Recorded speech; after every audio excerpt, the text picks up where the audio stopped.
All right, is that looking good for everyone? Can everyone see that? Mm-hmm. Excellent. Great. Well, thank you. Thank you all for taking the time to be here. I'm thrilled to do this. And so I'm going to talk about a couple of shoots that I've done, but what I'm really going to talk about today is preparation for shoots. I think to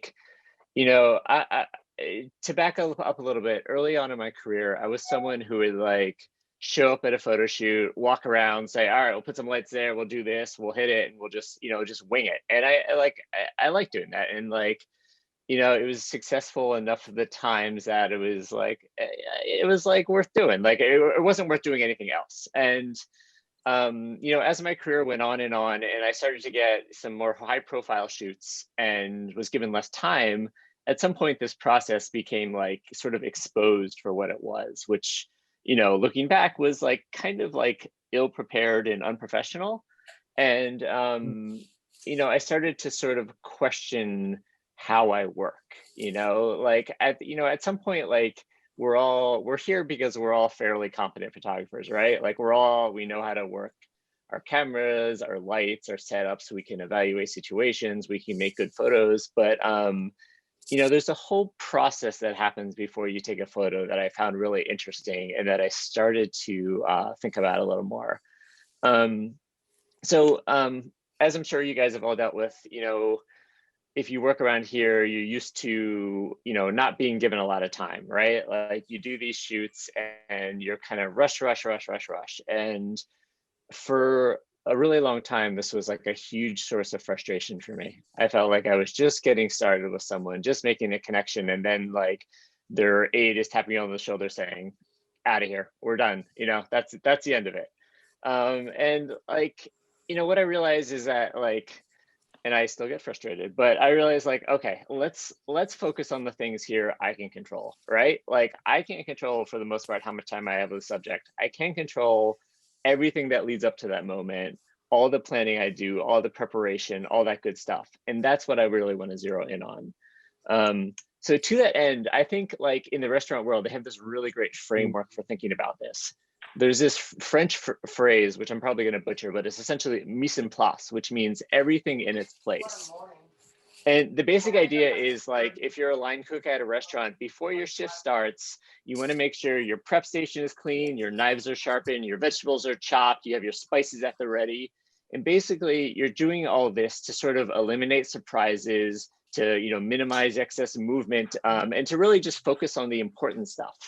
And the goal here, of course, is like to get your space organized. But I think the larger goal is like to be organized mentally, right? Like you get yourself in the right headspace. So like, practically, what does that mean in photography? I mean, obviously it's like your batteries are charged, your memory cards are clean, are empty, your lenses are clean. It's knowing where everything is in your bag, where your backups of everything is, if something goes wrong. It's how you pack your car, it's how you organize your gear. It's all that good stuff. It's like your planning and it's your preparation for a shoot. So let me just jump in because we don't have a ton of time. I want to talk about a first shoot I'm going to talk about today. So I guess it was last year I had AARP, no, sorry, 2 years ago, 2019, I had AARP reach out to me to photograph the then Attorney General, Jeff Sessions. And so one of my first steps when doing a shoot like this is sort of compiling the visual research. So what I'll do is I'll just kind of look around and see what the photos of these people are that are out there.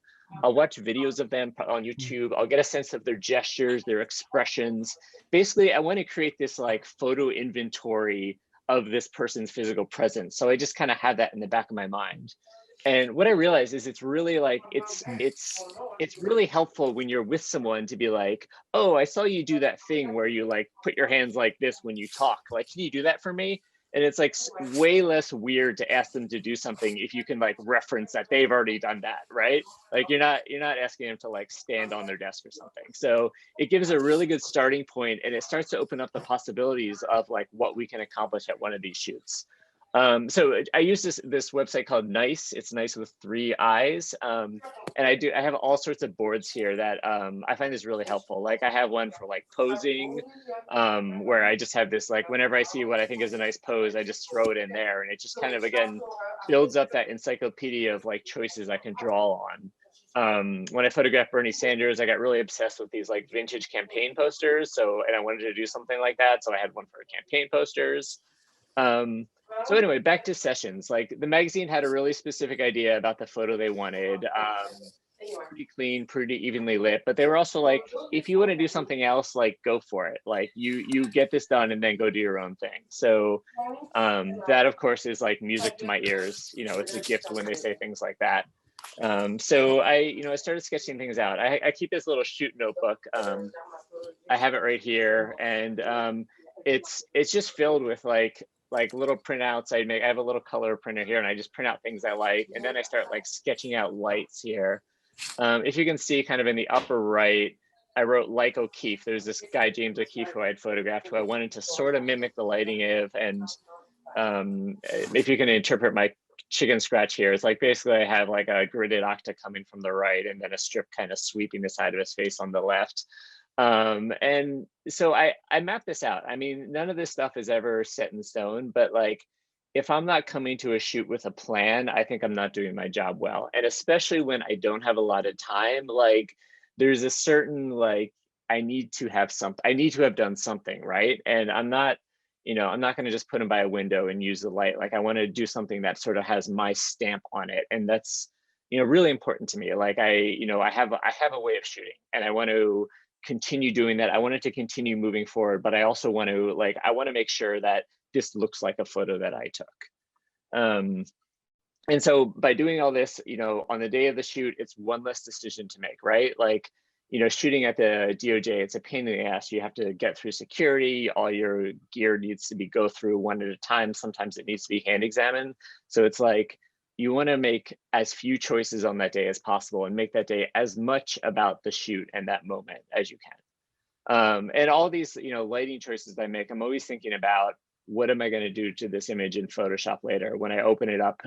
What adjustments am I going to make, and what lighting things am I doing now so that I can, further to the end of what that final image is like. So just jumping forward, this is my assistant, the great Justin Jellerson. So we got through DOJ, and these are kind of the two shots, right? So the first one on the left is the image for the magazine, nice, cleanly lit, off-white background. We did one standing, one sitting. We just got that locked in. And then on the second one was kind of the more moody shot, the one I was after. And this is the one with that gridded octa kind of sweeping across and a little bit of strip light on the far side, so it doesn't go completely in shadow. And so what I always do is, I use flash triggers that allow me to adjust the power of the flash from the camera. And so I always have this written down next to me, so I know which channel, which flash is on, so I can make those adjustments in the moment. This is another one of those things where if I have to turn away from my subject and say, hey, can you go adjust it, increase that light by half a stop, you lose them for a second, you take them out of that moment. So I found it's really great to be able to do that stuff myself and then just kind of keep that focus in between us. And so here's a really important thing, right before a shoot, I always try to sit in a corner and just sort of check in with myself, clear my head, make sure I'm feeling okay, make sure I feel like I have a good plan for the shoot, and also really remind myself to be open to the possibility if something happens. I tend to control these, right? I tend to have a very rigorous sense of what I want this to be. And I need to remind myself to be open to the possibility of something happening. Even in these very short shoots, I shouldn't rush. I should let there be moments of things happening. And I tell myself that because I'm I'm very a very literal person. I need to tell myself, just slow down, just chill. And that's really important for me, is to get myself in the right headspace for shoots. And that's not something I used to do. I used to be stressed. I'd oh, I hope the flash trigger works. I hope I have everything in the right place, all that stuff. So anyway, first shot with him looks fine. Everything's good. And then we move over to the second shot. And this is where I had I had an 85 on one camera and then a macro 105 on the other. And this really tight eye shot in the middle kind of goes back to that shot in my notebook where I was I think it's really interesting to see people's eyes, and not something I've seen with him. And, so to make this transition from one to the other, it was putting new wireless triggers on each camera, which had the new exposures triggering um, the new flashes locked in. So again, it was like a 10-second transition rather than having to adjust lights or anything else. And this is where this preparation comes into play, because they were already like, it's time to go now when I had finished the other shoot. His aide was standing over my assistant, who was like very artfully trying to sort of just stall him and talk to him. But time was running out. So being able to make that transition and have everything set up so I can make that transition quick allowed me to make this shot, which, I was pretty happy with it. I think it came out pretty nicely. But it was all that led up to that gave me that extra, minute or two of time to pull out this last shot. So, back to mise en place. I'm sorry for throwing up a ton of text on the screen. I can share this later. Like I said, you want to make sure your memory cards are formatted, battery charged, really basic stuff. But like, this is like kind of the mental stuff is the stuff I'm sort of obsessed with. And I write this up because it's for me. Like, I'm sharing this to you. Maybe it's helpful to someone, but this is like the stuff I need to remind myself of every shoot. I think like we're all here again because we're accomplished photographers, but like as you grow in your career, I think it's sort of like it becomes harder to sort of like measure your progress. There's fewer of those like big leaps where like, oh, like I mastered lighting, or oh, I like, I don't know, I know how to guess exposure when I walk into a room. And it becomes more incremental, right? So like learning how to prepare like this came from this realization that for me in my career, I felt like I had sort of plateaued a little bit.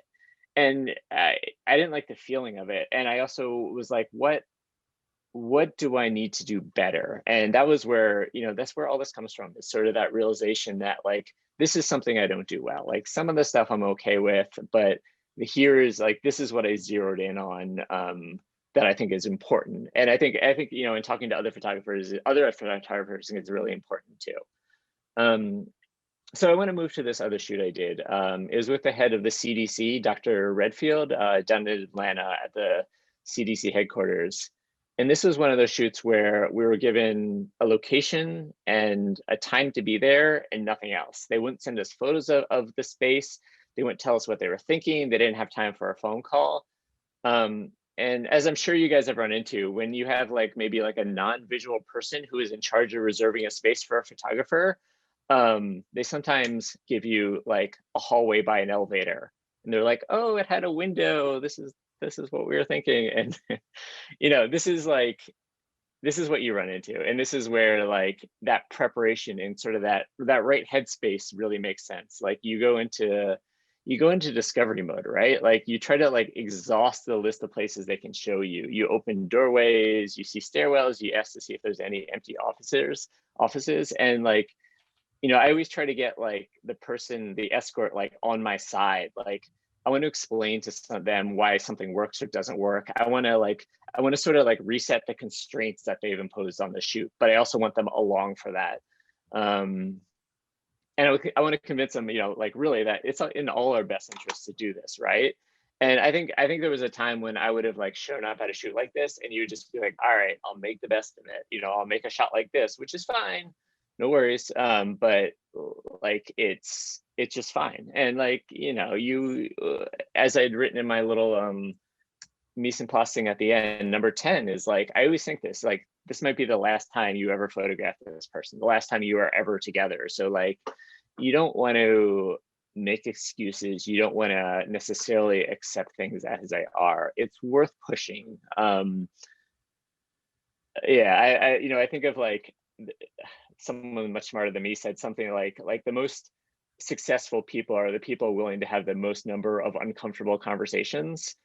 And like, yeah, like it's okay to sort of shut things down and being like, this isn't going to work. We're going to figure something else out. And I think like as a photographer, I'm really easygoing. I get along with people. I try to make people comfortable, but like I've tried to get better at also being like, we can't do things this way if we want to do this well. And I think it's really important to stick to your guns and push through to find another, a better situation. So I did, we went over, we found a couple locations that were fine. And then, I did walk to the end of this hallway behind where Justin is standing and look out the window, and it was just this like awful, rainy, gloomy day. But what was really interesting about this building is through this window at a 90-degree angle to my left, there was another part of the building that also had a window in it. And, I immediately was like, can I shoot from here to there? And it was like really far away. I wasn't sure if it would work. I wasn't sure if we could get to that spot. But I talked to our escort and she's like, sure, let's take a look. So Justin goes over there with a light. We're on speakerphone so we can talk to each other and sort of directing and figuring out exposure and stuff. And yeah, so it looked like it would work. So we saved that for the end with Dr. Redfield. We got through all our other shots and we did this as the end. This was sort of like the Hail Mary shot. And I want to show you the contact sheet, which basically shows that like the flash trigger, it was so far away. It was like 30 feet away through two windows and then through like open space. I mean, as I'm sure you guys know, the like outside flash triggers are not nearly as reliable as inside. So there was like a lot working against this moment. And just out of frame, you had Justin holding the speakerphone so I could direct Dr. Redfield, but also him like putting the flash trigger receiver against the window just to try to get as much reception as possible. It was wild. And as you can see, I think there's like 15 images here and maybe 6 of them fired. And that was as good as it got. But it was a shot that I would have not gotten to early in my career. And that's sort of my takeaway here. That's how it came out in the end. Very low percentage shot in a lot of ways, hard to get it to fire, not something I necessarily would have seen if I hadn't kept pushing.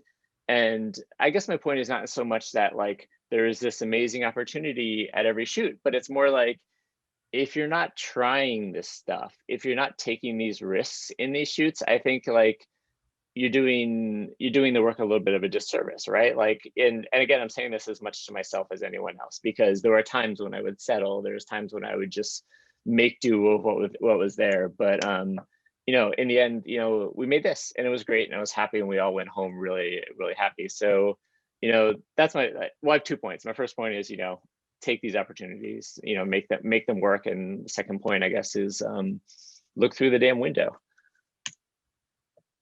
So yeah, I will leave it at that for there. And Matthew, what do you think? Do we want to pause for some questions now, or should I go to some of the capital stuff from last week? Let's pause for a couple of questions. If people could put them in the chat, or feel free to unmute and ask. Because I'm recording this, I'm just trying to make sure Stephen's window's up. And we decided to record the chat. So rather than having everybody appear on the recording, I'd rather just keep your screen up, Stephen. Okay. So feel free, anybody, to ask questions. I have a couple that I wanted to talk. A couple things that got my attention just before, and give other people a chance to add some questions. Number 8 on your list was feeling no obligation to make them look good. And I think that's something I've always struggled with. How do you, and obviously I'll put good in quotation marks because it's, it's people's sort of how they think they look or how they think they should look versus, a striking image. Do you have any more thoughts on that? Yeah, I mean, I think when I'm hired by a magazine in an editorial sense to do a photograph of a person, my service is really to the readers. I certainly come to my photo shoots like hopefully as an honest broker. I'm not trying to take a cheap shot with anyone, because that is just a cheap shot. I mean, it was it Joe Greenberg and yeah, right, with McCain. Yeah, right. And like, anyone could do that. And I think it in some ways it shows kind of a lack of imagination. It's not revealing, it's not interesting, it's just, a cheap shot. So yeah, like I try to be honest and respectful for everyone I photograph, but I'm just not thinking about like their perceived sense of how they look or that goodness of how that perceived. I'm all I'm thinking about is like, how do I make a storytelling image here that when the reader sees it, it just like lets them know a little bit more. I mean, what is the power of a photo that words can't say, right? Like, what are the feelings that can be shown in a photo? And that's what I think about. Like that's what I think is important, right? Whether they look good or not is like, number 10 on the list, right? Is not like near the top of the list of things that are important to me. And the other thing, and then I'll get to, I think Tracy had a question, but the other one I had quickly was, it just struck me that also with that list, you created essentially a ritual, going into a shoot, which rituals, they're important because they kind of get you in that mindset, and they get you into, help you get you into flow. Like having the morning ritual you do every day is a great way to start your day and to have, sort of get things accomplished. I just thought it was interesting, just identifying the steps. Are you sort of mindful of that list, or is it sort of, did you just summarize what you do, or do you actually think about each step along the way? I don't read that list before every shoot, but I always find a moment to sort of do that reset. When you get into a shoot and you're sort of like rushing to get things set up and tested, that's one thing. And I try to make the shoot a separate thing. It's its own standalone event. It's separate. And I really I feel like in those moments my senses are heightened. I'm like kind of like ready to find that thing that will happen, like ready for a moment to happen, ready to direct my subject if needed. So yeah, it is a ritual, and it's sort of like, I don't know if you guys know like The Artist's Way, that famous book, where one of the things she really pushes is morning pages, right? Where you just write for 15 minutes every morning, and the idea is not the content of what you write. It's just to sort of like clear out the cruft in your head. And these like little steps to me are sort of clearing out the cruft in my head, not worrying anymore about, oh, did I park illegally? Am I gonna get a ticket? Or like, I don't know, like what piece of gear do I need to fix when I get home? Like, just like, I try to get, you try to get all that out of your head so that you're just the person standing there before that other person trying to make a good picture. Excellent.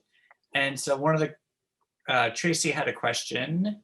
I'll sort of summarize it. How do you get clients to be forthcoming or to give you the information, especially if they don't know that they need to give it to you? Like, is there a way you can, do you have any tips for getting them to sort of communicate sort of what you might expect? Do you have a questionnaire you ask them, or? Yeah, I mean, I try to get clients on board in the sense that like, let's all work together to make this better. Like, this is only in your advantage for me to know more going into this, for me to know locations, for me to have some choice about it. So I think like, people, we're all pretty self-absorbed, right? We're all thinking about ourselves. So like, how is it advantageous for that person for this to be better? And that's usually where I come from with when I'm talking about this stuff with people, is I want them to know that they're going to benefit from me knowing this, from helping me. They're going to benefit. It's not just to help me, that it's going to help them, it's going to help the subject, all that good stuff. What I've done before is, this is more on the commercial side, but my job is to take a great picture of your boss, and I need the time to do it. And just giving them a little bit of ownership, that the more time that they can eke for you, the better the product's going to be, is usually a pretty good incentive for a lot of people. Absolutely.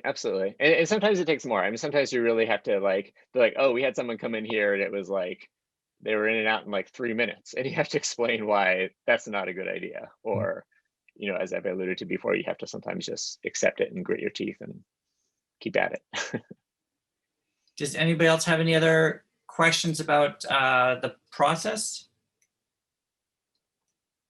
You want to see some of the other images? Somebody unmute themselves. Hold on, I'm just finishing up Yes, typing my question. See more images, absolutely. More. Well, Sam, what's your question? Just say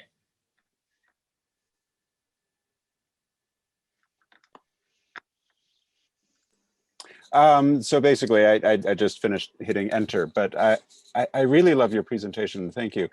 I guess, Matt touched on number 8, and I guess one of the things that I've been feeling about even before it came up, and I'm so glad that it's in your mantra there, is that I see a lot of images, that you've taken in the Jeff sessions. I went to look earlier, like which one did they use, and it was definitely the I don't know, the good look. But how did you get past that like bridge of the confidence to make the kind of pictures that you want to take that are truthful, but not necessarily what their PR team would deem flattering?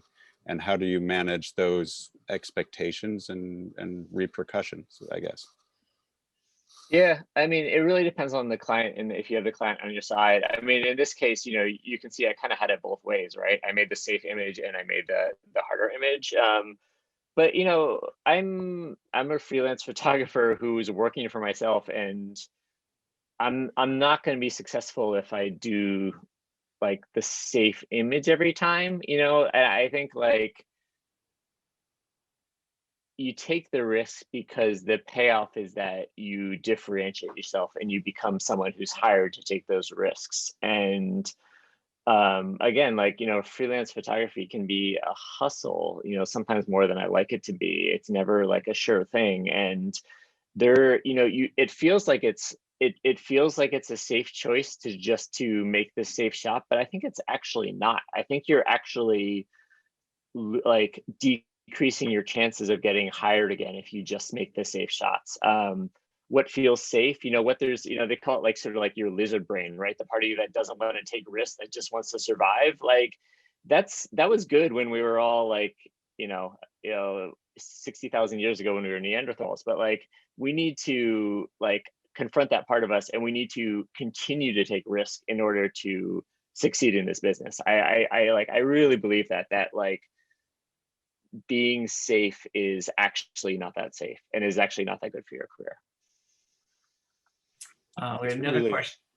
Yeah, that's really good. Thank you. So just sort of following up. So how do you manage like the expectations of the subject's PR team where you've taken a picture that maybe they wouldn't necessarily approve? Yeah, I mean, I'm really fortunate that I don't often work for, like, I'm not often hired by the people representing the subject to make their photo. So in some ways, like I don't owe them that much. So I don't necessarily need to worry that much about whether they're happy or not. Or you know, so it's kind of it's like fortunately like not my job, which is, you know, sort of a really super privileged thing to say. But I'm able to work for the magazine. You know, obviously the subject does not get to approve anything or anything like that, and so the magazine chooses their images, and you know, for the most part they take the brunt of whatever feedback there is. And you know, hopefully I have that good working relationship with the magazine where they support what I'm doing and back me up, even if the client or even if the subject's team really pushes back on it. But that's also journalism. You know, when Of course, right yeah. down to it, that the magazine should not be beholden to their subjects in the purest sense that, you know, they're there to report a job. And I mean, there's obviously some balance, but I think it's really important for everybody to remember, you know, the client and the readers are excuse me, the magazine and the readers are your client, not the subject in this case. Another question, when shooting political portraits for a client, what percentage of your personal views do you allow to impact the composition? Is there a rule that you follow? I'd like to be professional and get the job done, but I think about how much of my views should be allowed. I don't want to be 100% neutral, but some of the most powerful portraits I've seen have expertly clued you into what the photographer was thinking. For example, I know there's been a lot of Donald Trump. There's the one where they were sort of positioned and it looks like it had horns behind them. The ones we had mentioned about John McCain. Do you when you do a political portrait, especially if say the person's controversial, do you ever take sort of the magazines or the publications stance? Do you take your own? How do you check yourself, I guess? Well, I think to push back on one part of that question, I think 100% neutral is not possible. I don't know what a 100% neutral photo would look like, right? We are all making choices about things, and so I don't think a lot about. I don't think a lot of. Sorry. I said lots of gray tones. No. I don't think a lot about objectivity, but I think a lot about honesty and about truth. And I absolutely have my own political views, and they absolutely inform my work. And you know, it's almost like I see it as like a good like editorial columnist in a newspaper has views, but is also trying to be fair and honest and trying to work through things in what they write. And I try to do that with my photography. I try to be an honest broker, and absolutely what I think is going to change how I photograph someone. And I think it's a little bit absurd to think it wouldn't. And I don't think that's me being a full person if I'm not, using what I believe and what I think to inform how I photograph someone. And I want that. I want people to have points of view. I think there's a lot of danger when people pretend they don't have a point of view. I think it makes boring photos, it makes boring writing, but it feels like dishonest to me. Like we are, even journalists, the most honest journalists, the ones who are like, I don't even vote for anyone. Like I just roll my eyes at that, because we make choices, and those choices are informed by what we think. And I want to be honest, and I want people to hire me because they're like, okay, we like this person's point of view on things. We like their opinions about things, and we think they're going to come to this honestly and openly. Us one more, and then we can go to, I think a lot of people would like to see some of your pictures from last week. Cool. So Tracy follows up. So with your initial conversation with the client, what details are you trying to get from them? Yeah, so if it's like, let's say like an editorial story, I love to get a draft of the story. That's so great to just sort of know where the writer's head is at. I love to have a conversation with the writer. That's pretty rare. Like drafts happen sometimes, conversations happen less. I like to know like the mood of it. I think that's like kind of the question I always ask is like, what's the mood of this piece? What should be the mood of this photo? What should we feel with this photo? So those are the sort of questions I ask. They're more like, I want to know about like the emotional reaction I'm going for, what I'm interested in. I think that's really important. And then, we talk like, I always ask, especially with new clients, is like, I ask really dumb, basic questions like, is this going to be a horizontal or vertical? Like, you should really ask those questions, because I've been burned in the past where I've not submitted something and they've had to do like a god awful crop to fit something in their hole. So like, you want to ask really basic questions, and then you want to ask like more complicated questions. And the more of that conversation you can have, the better. I mean, really, like, sometimes you get an email saying, are you available on this date at this time? Can you go do it? And it's just, you're off. But you like, as much as you can pick your client's brain, the better, because it's going to be better. You're going to go in with more knowledge. You're going to feel better informed, and hopefully you're going to make a photo that, you want photos that, like, for me, it's like, you want it to sort of rhyme with the story or complement the story. You don't want it to copy the story. So that's what you're after. I like that, rhyming with the story, not copying it. That's a good way to, I like how that works together. I think that's the questions. Let's look at some more pictures.